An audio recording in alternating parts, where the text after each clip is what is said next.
Hello, in front of me I've got GameSir Nova Lite. In this video I'll show you how to disconnect it from Nintendo Switch.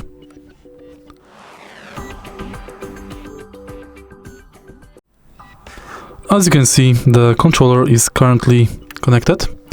To disconnect it, let's go to System Settings, Controllers and Sensor, change controller grip order, press B on the switch, and it's done. After, turn off your controller.